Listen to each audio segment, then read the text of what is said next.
Ο αγώνας ξεκίνησε. Κάνει μια μακρινή ψηλή παλιά. Σηκώνει πολύ ψηλά την μπάλα. Για να δούμε τι θα κάνει εκεί. Υπέροχη προσπάθεια.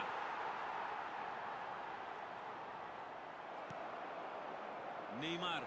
Και ξαφνικά η άμυνα βρίσκεται σε δύσκολη θέση. Δελπιέρο ζητάει συγγνώμη από τους συμπαίκτες του. Κοίτα, για μένα καλά έκανε και το τόλμησε, γιατί είδε εκείνους τους συμπαίκτες. Μέση!